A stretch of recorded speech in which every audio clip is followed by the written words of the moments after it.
राम। यह प्रवचन परम श्रद्धेय स्वामी जी श्री राम सुखदास जी महाराज द्वारा माघ शुक्ल प्रतिपदा विक्रम संवत 2047 श्री कृष्ण संवत 5216 तदनुसार दिनांक 16 जनवरी 1991 को प्रातः करीब 5 बजे नित्य स्तुति के बाद बीना सरद्वारा पर हुआ।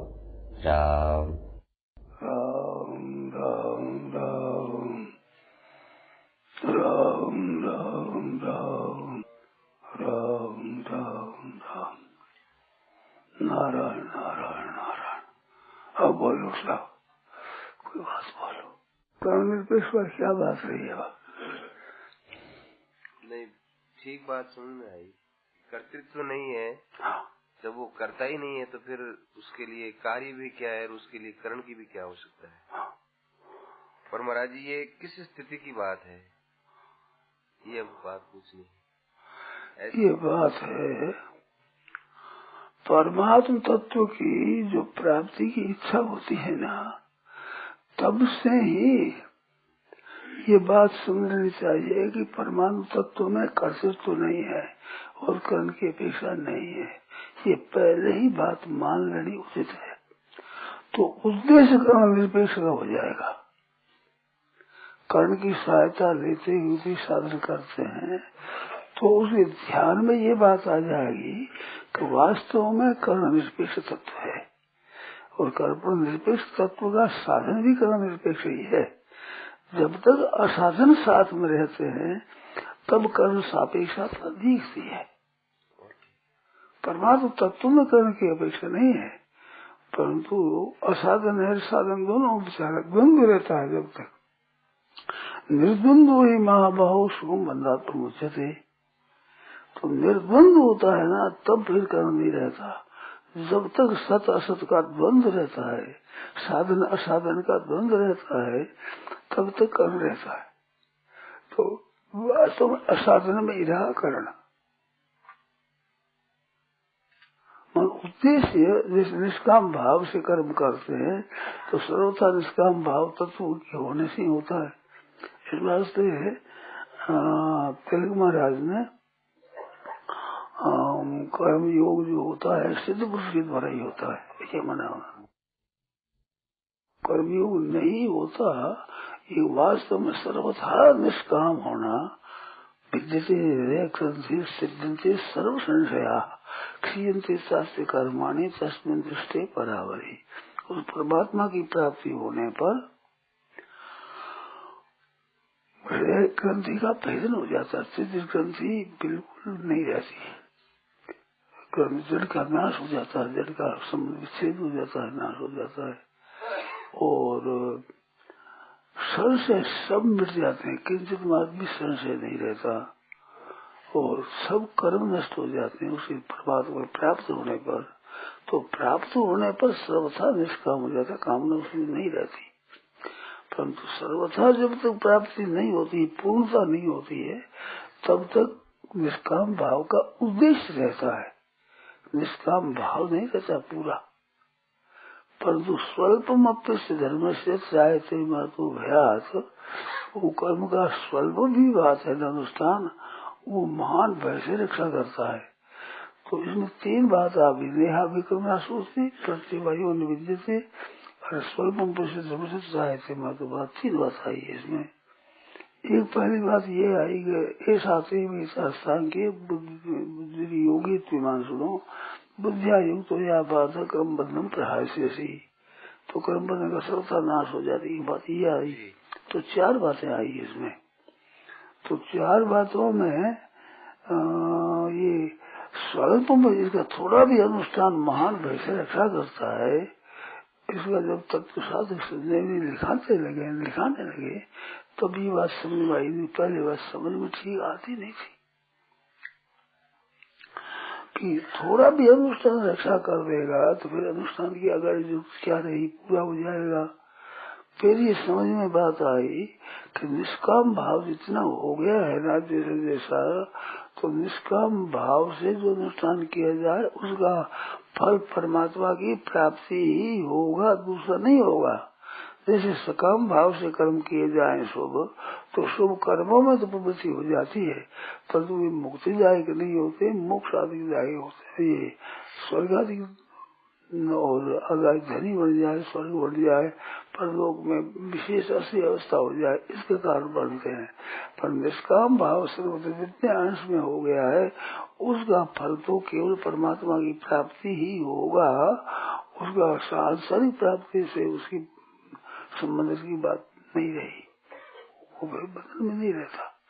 उसका तो स्वल्पम थे महत्व महान भय से रक्षा करने में ही उसका थोड़ा सा स्वामी उसमें है। इसी तरह से कर्ण निरपेक्ष होता है, तो कर्ण निरपेक्ष सर्वथा होने पर ठीक कर्ण निरपेक्ष तत्व है, परंतु पहले कर्ण निरपेक्ष बात ऐसी रहती है कि ये किया जाए कर्म है, ये सब के सब वास्तव में जो क्रिया है ये प्रकृति से अतीत है नहीं। क्रिया करते हुए प्रकृति के राज्य में रहती है, तो प्रकृति से सर्वथा अतीत होने का उद्देश्य होता है। तो उद्देश्य में कर्म सापेक्षता नहीं रहती पहले भी। इस विषय को ठीक समझ ले तो साधन उसका बढ़िया होगा, नहीं तो वो गिरता रहेगा, कभी सकाम कभी निष्काम, कभी पारमार्थ उद्देश्य, कभी धन का उद्देश्य, कभी मान का उद्देश्य, कभी बढ़ाई का उद्देश्य, ये साथ में बढ़ते रहेंगे। पर परमात्मा प्राप्ति ही करना है, ऐसा होने को उद्देश्य में संसार नहीं रहेगा, उद्देश्य सांसारिक नहीं रहेगा उसका। उद्देश्य सांसारिक न रहने से ही वो साधक होता है, और जब तक उद्देश्य सांसारिक रहता है साथ में, तब तक वो साधक नहीं है। पारमार्थिक साधना होने पर भी कोई ऐसा मनुष्य नहीं है कि जिसमें कोई साधन न हो, साधन का आंशिक न होता, आंशिक साधन न होता है ही नहीं, कोई भी सब में रहता है। क्योंकि परमात्मा का अंश है साक्षात्कार, साक्षात स्वयं ही उसका अंश होने से वो सर्वथा साधन रहित कैसे हो सकता है। देवी संपत्ति सर्वथा देवी संपत्ति हो जाए ये नहीं, आज संपत्ति रह सकती है, मतलब आज संपत्ति का उद्देश्य रहेगा, उद्देश्य नहीं रहेगा। तो उद्देश्य में कर्ण निरपेक्षता होगी, तो उसकी धारणा में कर्ण निरपेक्ष होगा। कर्ण निरपेक्ष धरना चाहिए पहले से ही, साधन असली करे, उसकी असाधना से बचना चाहिए। आज साधन करते हैं, सत्संग करते हैं, उन्नति नहीं होती है, कारण क्या है? साथ में असाधन रहते हैं। मन झूठ कपट भी कर ले, बेईमानी भी कर ले, ठगी भी कर ले, धोखाबाजी भी कर ले धन के लिए, और मन में लगे हम साथ, हम बाबा जी थोड़े साथ हम तो ग्रस्त है, तो हमारे तो करना पड़ता है, करना जरूरी है। अब ये जो जरूरत रहती है तब तक वो साधक नहीं होता। संसारी आदमी है, कम ज्यादा रहता, किसी के भाव पारमार्थिक क्रियाओं की मुख्यता रहती है, किसी के ही व्यवहारिक की मुख्यता रहती है, किसी की निषिद्ध की मुख्यता रहती है। कि एक बात रहती है महाराज जी, संसार में रहते हैं, संसार का व्यवहार करते हैं तो संसार के अनुकूल कर देवे, झूठ भी बोलना पड़ेगा, कोई बात नहीं। और इधर हम भगवान का नाम लेते हैं, परमार्थिक दृष्टि से नाम लेते ही है, तो हमारी गलती क्या है? साधक नहीं हुए वो पारमार्थिक साधक नहीं है। हम जगत के व्यवहार के लिए बोलते हैं, हमारे लिए तो नहीं बोला, हमारे लिए हम जगत का व्यवहार किस लिए है? हमारे लिए किसके लिए व्यवहार? जगत का व्यवहार, जगत का काम काज सलट जाए, व्यापार जो काम सलट जाए तो किसके लिए? हमारे लिए नहीं तो किसके लिए? हमारे लिए है। तो ये हमारे लिए जब तक झूठ कपट भी होता है और भी व्यवहार होता है, करना पड़ता है। महाराज व्यवहार में बैठे हैं, हम गृहस्थ है, हमको साधु थोड़ी है, ऐसा विचार है ना, वो साधक नहीं है, और ये साधु को भक्ति नहीं है। हम मान लेते हैं सत्संग करते हैं, अच्छी बात, फायदे की बात है, पर साधक नहीं है। साधु तो वो साधन ही जिसका उद्देश्य है, असाधन से जिसकी घृणा है, तो असाधन में विचार नहीं है, असाधन करता नहीं है, होता हो जाए, कोई चलता उसी चिंता होती, दुख होता है। कहीं झूठ कपट भी कर रहे तो दुख होगा, जलन होगी, वो 1-2-4 बार होगा, फिर वो नहीं होगा, रहेगा नहीं, टिकेगा नहीं। जिसका उद्देश्य पारमार्थिक है, वो विधि रूप से कैसे कर देगा? झूठ को करना ही पड़ता है, करना रहता है, करना तो होता ही है। हम गृहस्थ है तो गृहस्थ की ही मुख्यता रहेगी, साधन करते ही होगी गृहस्थ की मुख्यता, और व्यवहार करते ही साधन की मुख्यता, संसार की मुख्यता। मुख्यता संसार की रहेगी उसकी हर समय। मानो साधक पुरुष होता है साधारण, वैसे ही संसारिक काम भी वैसे ही करता है, और साधन भी संसारिक रहते हुए करता है। मुख्यता संसार की रहती है। साधन करने में तत्पर हो जाने पर मुख्यता साधक की रहती है। तो असाधक आदमी काम करता है, वो वैसे ही व्यवहार का काम करेगा, और परमार्थ का काम करेगा तो भी व्यवहारिक आदमी से संसारी आदमी होकर के ही साधन करेगा। उसी साधन पर जो व्यवहारिक बना है और सांसारिक बना है वो अखंड रहेगा। और साधक का उद्देश्य में साधक बना अखंड रहेगा। मैं साधक हूँ, मैं ऐसे कैसे कर सकता हूँ, ये फर्क रहेगा। जो हम तो संसारी करना ही पड़ता है, तब तो साधक नहीं है वो। सत्संग का शुभ काम है, सत्संग एक शुभ काम है, शुभ संग है, सत्संग नहीं है। सत्चर्चा है, सत्कर्म है और सत्चिंतन है। ये सत्चर्चा है, सत्कर्म है, सत्चिंतन है, और क्या है? सत्संग नहीं है। सत्संग होने पर असत का संग रहना नहीं चाहिए। असत का संग उसकी जानकारी में, ध्यान के ऊपर, उद्देश्य में नहीं रहता है। नहीं, असत का संग तब वो साधक होता है। ऐसे ही साधक बना जितना आ जाएगा उतना कर्म निरपेक्ष ही होगा वो। ठीक से विचार करो इसमें। कर्म सापेक्ष तो कर्तृत्व रहेगा ही, कर्तृत्व भोक्तृत्व रहेगा ही, कर्तृत्व भोक्तृत्व संसार है, संसार कर्तृत्व भोक्तृत्व ही है।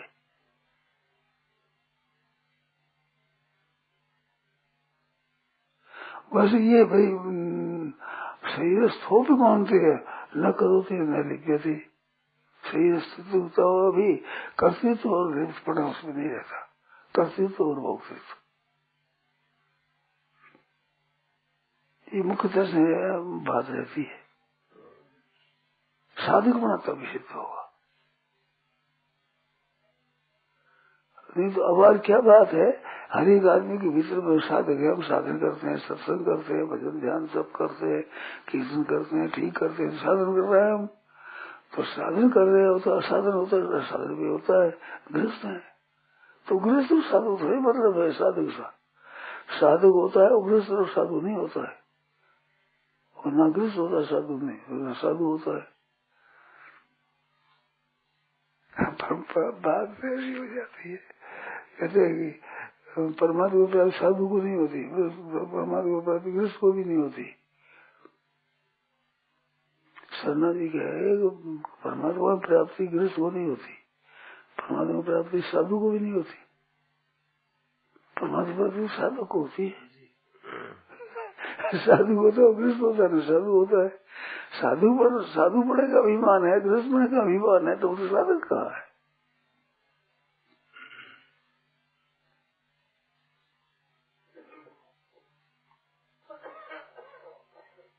इस पर सोचो, विचार करो इस पर। शुभ कर्म है, सत्संग शुभ कर्म है, सत्कर्म है, सत्चर्चा है, साधन भी एक शुभ कर्म है। शुभ कर्म से लाभ है, पर पारमार्थिक साधक कहाँ है? वो अपनी मुक्ति चाहता, वो कहाँ है? जैसे धन चाहने वाला एक होता है, एक बेपरवाह से धन कमाता है, कभी धन लग जाएगा, नुकसान भी हो जाएगा, कभी भूल से खर्च कर दे, जान करके भी कभी खर्च कर दे, ब्याह शाह में खर्च कर दे, करना ही पड़ता है, करना है, ऐसे खर्च कर दे। तो लोभी असली नहीं है। असली लोभी होगा तो थोड़ा चलना है, यहाँ पर 4 पैसे लगते हैं, 4 पैसे क्यों लगाओ, चलकर चले जाएंगे। ज्यादा लोभी होता है तो वो कठिनता भोग लेगा, पैसा खर्च नहीं करेगा। थोड़ी तकलीफ हो जाए। तो ऐसे ही साधक का लोभ भी होगा। साधन का वो असाधन कैसे करेगा? जान कर पैसा नष्ट हो जाए ऐसा काम कैसे करेगा? लोभी हो जाए तो कोई बात नहीं भाई। ये बात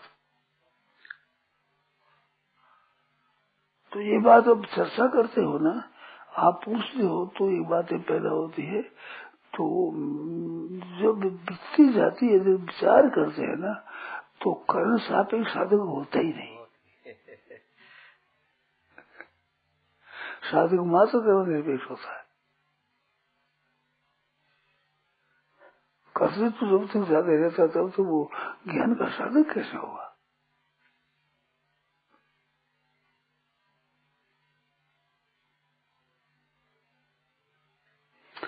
ये चर्चा जो करते होते हैं हमारे तो और तेज चलती है, विषय स्पष्ट होता है। विषय देखो कर्ण सापेक्ष हो तो मन बुद्धि की आवश्यकता समझते हैं ना। प्राय साधक जितने गए वो मन बुद्धि की आवश्यकता समझे, बुद्धि के द्वारा ही साधन करते हैं। और बुद्धि के द्वारा करेंगे, बुद्धि की आवश्यकता समझेंगे। आवश्यकता जड़ की समझेंगे तो जड़ का त्याग कैसे करेंगे?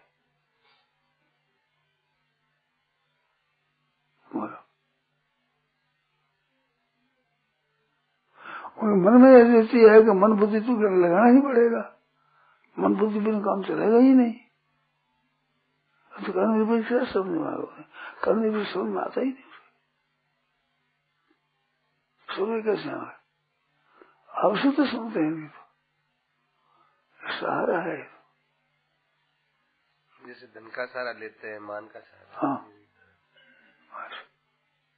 तो इसमें कर्म का सहारा देना ही पड़ेगा। कर्म निरपेक्ष कैसे होगा? कर्म का सहारा होगा ही नहीं। कर्म निरपेक्ष कैसे होगा? मन नहीं लगाएगा नहीं, बुद्धि लगाएगा नहीं, कान नहीं लगाएगा नहीं, जबात नहीं लगाएगा, पुस्तकों को नहीं देखेगा, तो कैसे होगा? इसमें रहेगा ही। उनको साधन में सहायक मानता है। अब उसको समझ विकसित कैसे होगा? ये तो तब होगा कि जब प्रकृति का संबंध वो बाधक है, किसी से हो, किंचित मात्र भी बाधक ही है, वो है ही नहीं सर। तब ये करने की बात समझ में आएगी, समझ नहीं आएगी। साधन किया जाएगा तो कर्म से किया जाएगा, बिना कर्म कैसे करेंगे? जैसे ही पक्की बड़ी बरोबर कर्म जब तब होगा जब सिद्ध हो जाएगा। जैसे भी निष्काम तो तब होगा जब सिद्ध हो जाएगा, तो साक्षात्कार हो जाएगा, तब निष्काम होगा। पहले निष्काम कैसे होगा? होगा ही नहीं। यार ख्याल में ये बात बैठी हुई रहती है। सांसारिक काम जितने होते हैं सबके सब कर्तृत्व से और कर्म के साथ रहते ही होते, इसलिए भी साधन परमात्मा प्राप्ति का है। तो उसमें जड़ की सहायता लेनी ही पड़ती है, कर्म की सहायता लेनी ही पड़ती है। ये होगी अंतःकरण की सहायता के बिना साधन कैसे होगा? तो मूल में भूल है, वो कर्तृत्व वाली बात है। हाँ, तो वो समझ में नहीं आती कि साधन कर रहा है, कर्म नहीं हो कैसे होगा? अगर कर्म को आवश्यक समझेगा तो कर्म संबंध विकसित कैसे होगा? जड़ का संबंध विच्छेद उसका अकल में नहीं आती। ये संबंध विच्छेद होने से तो काम होता ही नहीं, होगा ही इनसे।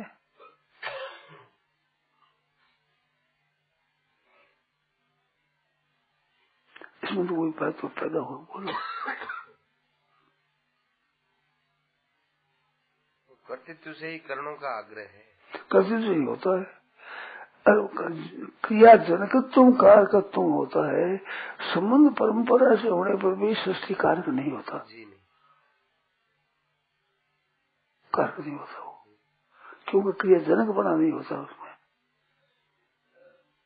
अरे क्रियाजनक होता है तो क्रियाजन्य होता है, वो तो कर्म होता है। शुभ कर्म ही होगा, अकर्म में कैसे जाएगा? कर्म अकर्म कैसे हो जाएगा? कर्म होंगे, शुभ कर्म होंगे। आपका कोई विचार आता हो तो बोलो।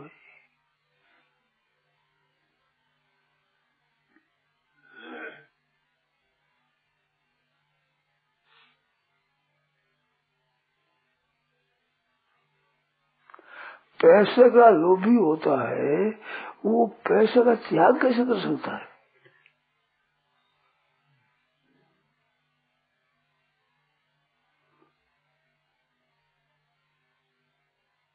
कर नहीं सकता, पैसा त्याग कर नहीं सकता। उनके ज्योतियों के पैसे बिना काम चलता ही नहीं। पैसे बड़ी काम कैसे चलेगा? कैसे पैसा नहीं लेता तो उनको कपड़े की जरूरत होती है कि नहीं, सवारी की जरूरत होती है कि नहीं, पुस्तक की जरूरत होती है कि नहीं होती है, तो पैसे भी तो कैसे होगा? भोजन कैसे मिलेगा उसको, कपड़ा भी कैसे मिलेगा, सवारी कैसे मिलेगी, पुस्तक भी कैसे मिलेगी बिना पैसे? कोई तो करता ही है, कोई करता ही है। पैसे की आवश्यकता दूसरा तो कर देगा, आवश्यकता तो रहती है पैसे की। बहुत होते पैसे पर काम कैसे चलेगा? यही बात है। कर्म पर काम कैसे चलेगा? साधन कैसे होगा?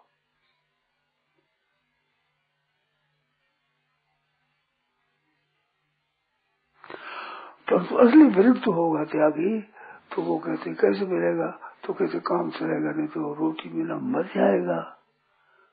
कहते रोटी बिना मर जाएगा तो रोटी खाते खाते नहीं मरेगा क्या? क्या फायदा हुआ? रोटी खाते खाते मरते हैं लोग। रोटी खाते अगर नहीं मरे तब तो बात ठीक है, मरता तो पड़ेगा, मरता तो अनिवार्य है। रोटी खाओ तो ही मरोगे, नहीं खाओ तो मरोगे, भूखा मर के मर जाओगे, मरना तो पड़ेगा ही। कहते भूखा मर के मर जाओगे, पैसे बिना काम कैसे चलेगा? तो छोटे बच्चे होते हैं वे काम करते हैं, उनके पैसों की आवश्यकता होती है क्या? बिना उद्योग भी भोजन मिलता है कि नहीं बचपन में? और बिना पैसों के सारे भी चीज मिलती है कि नहीं? निर्वाह होता है नहीं होता? जिसका प्रबंध बच्चों को पालन करने का है वही तो प्रबंध गाड़ी है, दूसरा थोड़ी है। अपना अपना अभिमान करके फंसता है वो।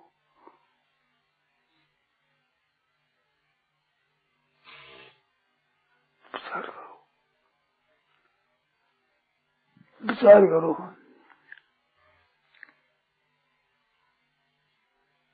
जिसके पास पैसा नहीं है और उसका काम चलता है तो दूसरे लोग अंदाज लगाते हैं, दूसरे लोग कर देते हैं। हाँ। ऐसे ही कर्ण सापेक्षता वाले भी, हाँ। जिनका कर्णों में आग्रह है, हाँ।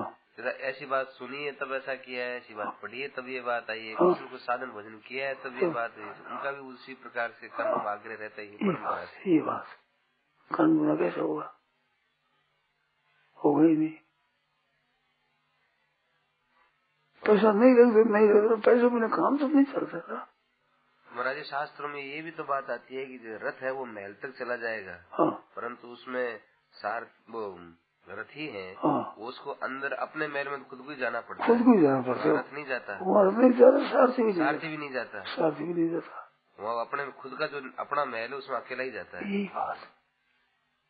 बात तो महाराज जी इतनी बात आती, फिर ये कर्ण सापेक्षता की आग्रह की बात, वो कर्ण निरपेक्ष वार्षिक समझ में बात आई नहीं। ठीक सारथी है तो रथ कहाँ तक रहता है? रथ से गाड़ी घोड़े जाते हैं, घोड़े से आगे लगाम जाती है, लगाम से आगे सारथी जाता है, सारथी से आगे रथ जाता है। क्रम है कठोर। जिसका मतलब शास्त्र में कर्ण निरपेक्ष की बात बहुत साफ आई है। अपने शास्त्रों में कर्ण निरपेक्ष की बात बिल्कुल साफ आई, बिल्कुल साफ आई है। हमारे यदि कर्ण निरपेक्ष बिना साधन होता ही नहीं। ऐसे निष्काम से कल्याण कैसे होगा? तो सुकाम का कल्याण होगा ही नहीं, निष्काम से नहीं होगा, निष्काम होना ही पड़ेगा।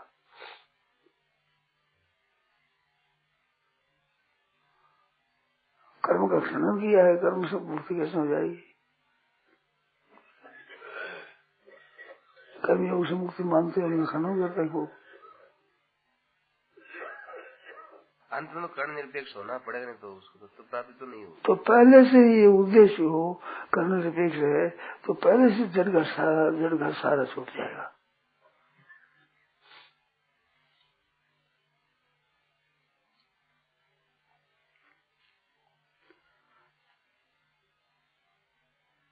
जैसे जीना है तो वो अन्न के अधीन थोड़ी जीना, पर अन्न के अधीन ही मान रखा है, जैसे जी नहीं सकते। ये तो कारण आज पाप होने में कारण क्या है? कहते जीना है, मेरे को परिवार में रहना है, परिवार का पालन करना है, बिना झूठ कपट बेईमानी के पैसा पैदा होता ही नहीं, ये दृष्टि बची हुई है। तो ये तो पाप छूटते नहीं है। बात है असत, बिल्कुल छोटी बात है। समझ सकते नहीं, पैसों की असती का, पैसों का आवश्यकता समझते हैं, और वो झूठ कपट बिना आता नहीं। मैंने ये बात कही है कि भाई मैं छूट नहीं देता हूँ, एक बात कहता हूँ, कम से कम कम से कम कम से कम तुम्हारे भोजन है, वस्त्र है, शरीर निर्वाह के लिए झूठ कपट का पैसा मत खर्च करो। तो कोई ऐसा करते हैं, हरे की समझ नहीं आती है बात। कम से कम इतना तो करो, विचार तो करो इन पर। आप पूछोगे ना तो हमारा बड़ा फायदा होगा, हमारे को